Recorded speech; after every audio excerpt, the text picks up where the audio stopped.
Hello guys, this is Yogita Atri. Welcome to education hub. आज का session start करने से पहले वीडियो को लाइक शेयर करना ना भूलिएगा और चैनल को सब्सक्राइब ज़रूर कर दीजिए अगर अब तक नहीं किया है तो। और वीडियोस की टाइम टू टाइम नोटिफिकेशन पाने के लिए बेल आइकन को ज़रूर प्रेस करिएगा। आज के हमारे टॉपिक का नाम है टिश्यू।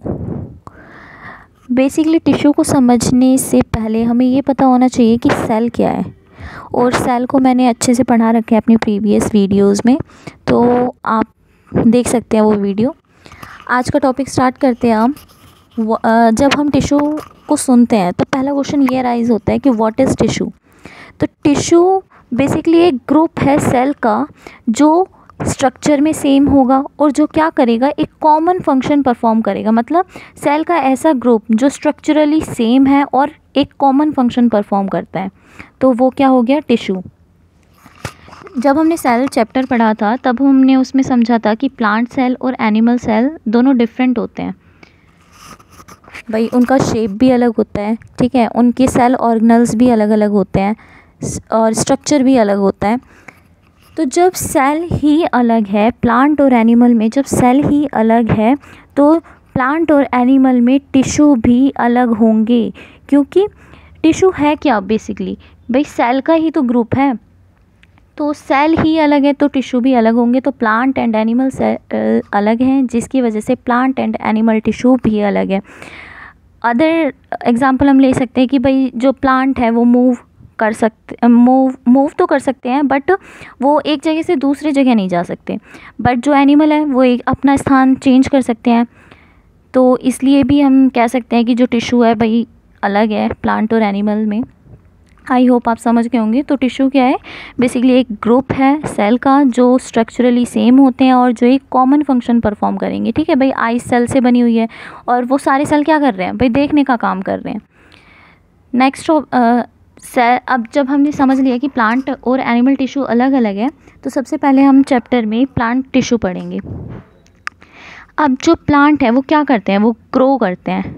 मतलब ग्रो कैसे करते हैं, एक सेल दो सेल में डिवाइड होता है तो ग्रोथ होती है। जब मान लीजिए ये एक सेल है, तो ग्रोथ कैसे होती है, जब ये सेल डिवाइड होके दो में डिवाइड होगा और फिर ये वाला फर्दर दो में डिवाइड होगा और ये वाला फर्दर दो में डिवाइड होगा। ठीक है, तो फिर देखो एक सेल से 4 सेल बन गए और ये क्या कर रहे हैं, ये ग्रोथ, इनका रिज़ल्ट क्या है, इनका रिज़ल्ट है growth.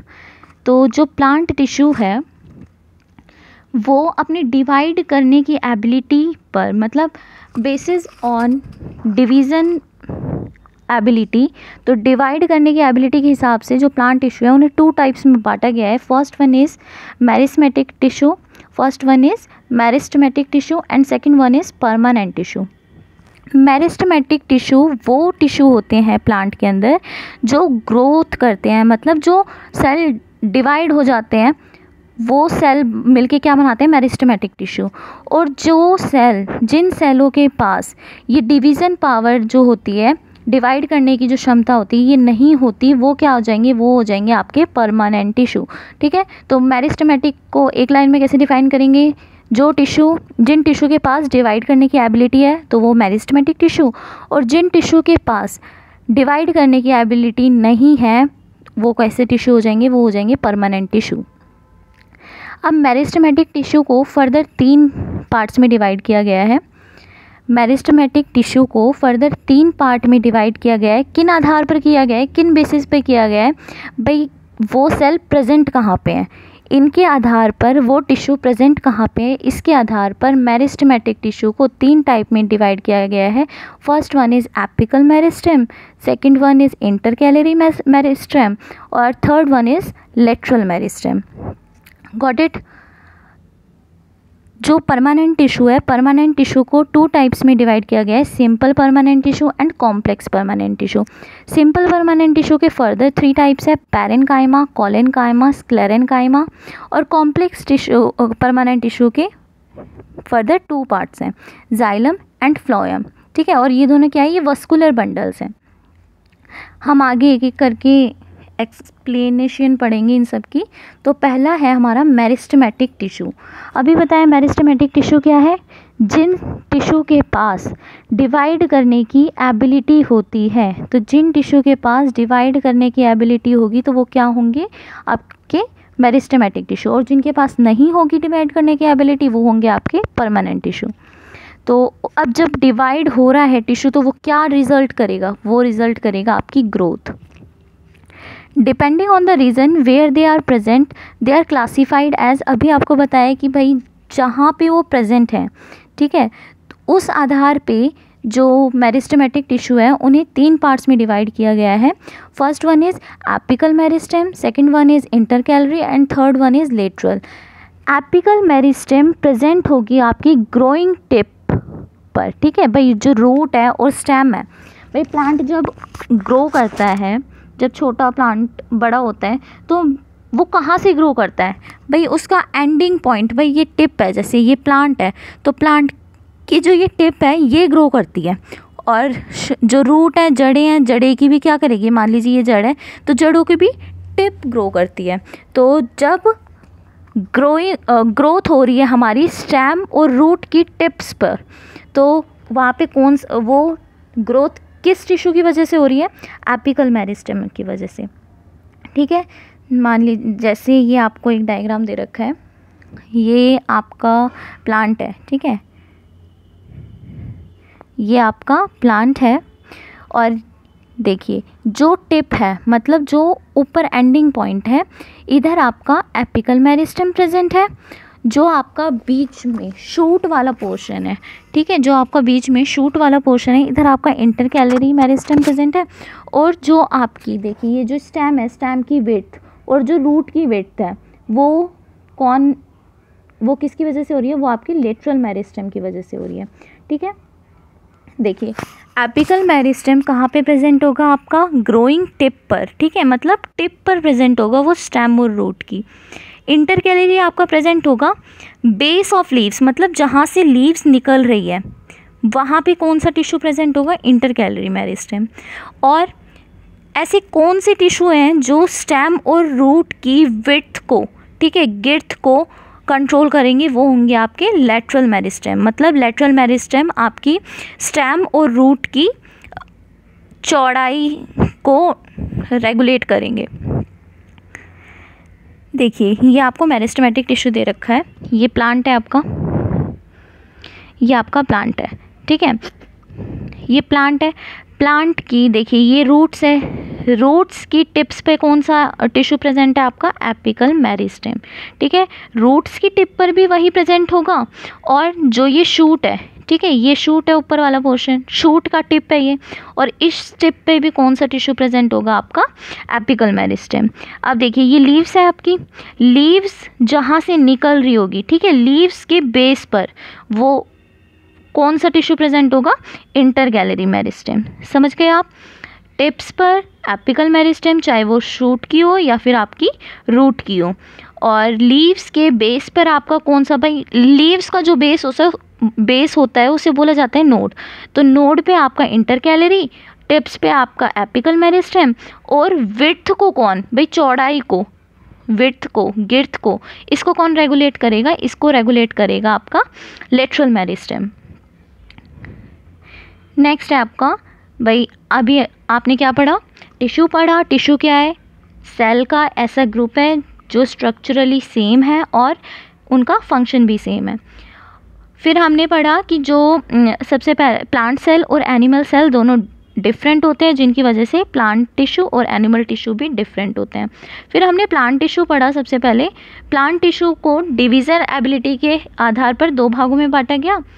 First one is meristematic, जो टिश्यू डिवाइड होते थे उन्हें मेरिस्टेमेटिक टिश्यू नाम दिया गया, और जो टिश्यू डिवाइड नहीं होते थे उन्हें परमानेंट टिश्यू नाम दिया गया। फिर मेरिस्टेमेटिक को कि वो मेरिस्टेमेटिक टिश्यू प्रेजेंट कहाँ पे हैं, इस आधार पर उन्हें फर्दर 3 कैटेगरी में डिवाइड किया गया। First one is apical, second one is intercalary and third one is lateral. Apical आपका टिप्स पर प्रेजेंट होगा, चाहे वो रूट की हो या शूट की। इंटरकैलरी आपका नोड्स पर प्रेजेंट होगा, और लेटरल विड्थ को कंट्रोल करेगा। अब हमारा टॉपिक स्टार्ट होता है परमानेंट टिश्यू। परमानेंट टिश्यू को दो भागों में बांटा गया था, simple permanent tissue and complex permanent tissue. Simple permanent tissue, देखिए सिंपल परमानेंट टिश्यू को तीन भागों में बांटा गया, पैरेनकाइमा, कोलेनकाइमा एंड स्क्लेरेनकाइमा। तो पैरेनकाइमा को सबसे पहले पढ़ते हैं। देखिए मान लीजिए ये आपका प्लांट है, ठीक है, ये आपका प्लांट है। तो प्लांट, ये प्लांट का आपका विड्थ है, ठीक है। तो सबसे अंदर वाली लेयर क्या होगी, आपका पैरेनकाइमा, और अंदर है तो वो सेफ होगी, लाइव होगी। तो जो पैरेनकाइमा है वो लाइव सेल होते हैं। जो पैरेनकाइमा है वो क्या है, लाइव सेल है। और इनके बीच में बहुत ज़्यादा स्पेस होता है, ठीक है, मतलब इनके बीच में इंटरसेलुलर स्पेस प्रेजेंट होता है। मतलब जो टिश्यू है, टिश्यू क्या है, ग्रुप ऑफ सेल है। तो इस सेल के ग्रुप में के बीच में स्पेस पाए जाते हैं, जिसकी वजह से आप किसी भी चीज़ के बीच में स्पेस पाए जाएंगे तो वो क्या होगा, लूजली पैक्ड होगा, ठीक है। तो जो पैरेनकाइमा होता है, जो पैरेनकाइमा है, ये क्या होता है, लाइव सेल होते हैं और लूजली पैक्ड होते हैं। लूजली पैक्ड क्यों होते हैं, क्योंकि इनके बीच में इंटरसेलुलर स्पेस पाया जाता है। भाई अब पैरेनकाइमा का फंक्शन क्या है, जो पैरेनकाइमा है ये मेनली प्लांट को सपोर्ट प्रोवाइड करता है, और सबसे मेन काम इसका होता है कि ये फूड को स्टोर करता है। जो प्लांट दिन में फोटोसिंथेसिस करके फूड बनाता था, वो उसे मतलब रात को या फिर जब उसको ज़रूरत पड़ती है उसके लिए वो स्टोर करके रखता है, ठीक है। जैसे मान लीजिए रात को प्लांट को फूड की ज़रूरत है, तो प्लांट को तो फोटोसिंथेसिस कर नहीं सकता, क्योंकि फोटोसिंथेसिस तो सनलाइट की प्रेजेंस में होगी। तो इसलिए वो क्या करता है, स्टोर कर लेता है फूड को। तो पैरेनकाइमा के 3 पॉइंट आपको याद रखने हैं। पहला, ये लाइव सेल होता है, लूजली पैक्ड होता है। दूसरा और तीसरा, इसका फंक्शन क्या है, ये सपोर्ट प्रोवाइड करता है प्लांट को, और ये फूड को स्टोर करता है। जिन पैरेनकाइमा में क्लोरोफिल प्रेजेंट होगा, ठीक है, जिन पैरेनकाइमा टिश्यू में क्लोरोफिल प्रेजेंट होगा, और क्लोरोफिल प्रेजेंट होगा तो वो फोटोसिंथेसिस करेगा, उन पैरेनकाइमा सेल को बोला जाता है क्लोरेनकाइमा, ठीक है। तो जिन पैरेनकाइमा टिश्यू में क्लोरोफिल होगा, और क्लोरोफिल होगा तो वो फोटोसिंथेसिस करेंगे, और उन पैरेनकाइमा टिश्यू को क्या बोला जाएगा, क्लोरेनकाइमा। आगे चलते हैं हम, नेक्स्ट है आपका कोलेनकाइमा। सिंपल परमानेंट टिश्यू का नेक्स्ट टॉपिक है आपका, नेक्स्ट टाइप है आपका कोलेनकाइमा। कोलेनकाइमा का काम क्या होता है, फ्लेक्सिबिलिटी प्रोवाइड कराता है ये प्लांट को फ्लेक्सिबिलिटी प्रोवाइड कराता है, ताकि, और फ्लेक्सिबिलिटी क्या होती है भाई, बेंड करने की क्षमता, ठीक है। तो कोलेनकाइमा टिश्यू का फंक्शन क्या है, ये फ्लेक्सिबिलिटी प्रोवाइड करेगा प्लांट को, जो क्या करेगा, प्लांट को बेंड करने में मदद करेगा। बेंड करेगा बट ब्रेक नहीं करेगा, ठीक है भाई, फ्लेक्सिबिलिटी है तो वो बेंड करेगा बट ब्रेक नहीं करेगा। तो कोलेनकाइमा क्या है, प्रोवाइड फ्लेक्सिबिलिटी और बेंड करता है बट विदाउट ब्रेकिंग। सेकंड, ये क्या करता है, ये मैकेनिकल सपोर्ट देता है प्लांट को, ठीक है, सपोर्ट देने का, ये मैकेनिकल सपोर्ट देगा प्लांट को। और भाई ये पैरेनकाइमा, मान लीजिए ये लेयर पैरेनकाइमा है, पैरेनकाइमा के बाहर क्या होगा, कोलेनकाइमा होगा, और कोलेनकाइमा के बाहर क्या होगा, स्क्लेरेनकाइमा। तो सबसे भारी लेयर है आपकी स्क्लेरेनकाइमा, सबसे इनर लेयर है आपकी पैरेनकाइमा, और बीच वाली लेयर क्या है आपकी, कोलेनकाइमा। तो कोलेनकाइमा में जब देखिए, पैरेनकाइमा में क्या था, लाइव थे, अब ये भी तो अंदर वाली लेयर ही है कोलेनकाइमा, तो ये भी क्या है, ये भी आपके लाइव सेल है, ठीक है।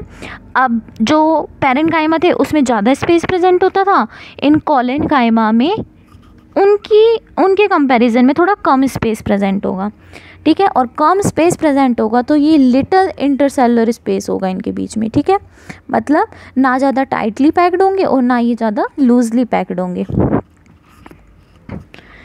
थर्ड टाइप है हमारा सिंपल परमानेंट टिश्यू का, स्क्लेरेनकाइमा। देखिए अभी बताया अंदर वाली पैरेनकाइमा, बीच वाली कोलेनकाइमा, और सबसे आउटर लेयर वो क्या है, स्क्लेरेनकाइमा। तो स्क्लेरेनकाइमा जो किसी भी चीज़ की आउटर कवरिंग होती है हमेशा डेड सेल से, ठीक है भाई, जो हमारी आउटर स्किन है वो भी क्या है, वो हमारी डेड स्किन है। ऐसे ही जो प्लांट है, प्लांट की आउटर कवरिंग को क्या में कौन सी टिश्यू प्रेजेंट है, स्क्लेरेनकाइमा, और जो क्या है जिनमें डेड सेल प्रेजेंट है, ठीक है। तो स्क्लेरेनकाइमा में क्या है, आपके डेड सेल प्रेजेंट है। और जो ये है, ये इनका फंक्शन क्या है, ये प्लांट को स्ट्रेंथ प्रोवाइड करते हैं कि भाई तेज़ हवा के कारण गिर ना जाए, ठीक है। तो ये क्या करते हैं, स्क्लेरेनकाइमा ये स्ट्रेंथ प्रोवाइड करते हैं प्लांट को, ठीक है, पावर देते हैं प्लांट को। और आउटर लेयर है, तो ये क्या है आपका डेड सेल। और थर्ड पॉइंट क्या है, ये प्लांट को हार्ड बनाते हैं, भाई स्ट्रेंथ दे रहे हैं तो वो हार्ड तो बनाएंगे ही, ठीक है। अब स्क्लेरेनकाइमा का एग्जांपल क्या है आपका, हस्क ऑफ कोकोनट, ठीक है। जो नारियल होता है, नारियल का बाहरी भाग क्या होता है, स्क्लेरेनकाइमा से बना होता है, ठीक है। आई होप आपको आज के सारे टॉपिक समझ आ गए होंगे। अगर आपको नहीं समझ आया है तो आप मेरे को कमेंट बॉक्स में कमेंट करके अपने डाउट पूछ सकते हैं। और अगर आपको वीडियो अच्छी लगी हो तो चैनल को सब्सक्राइब करना, वीडियो को लाइक और शेयर करना मत भूलिएगा। और टाइम टू टाइम नोटिफिकेशन पाने के लिए बेल आइकन ज़रूर प्रेस करिए। Thanks for watching.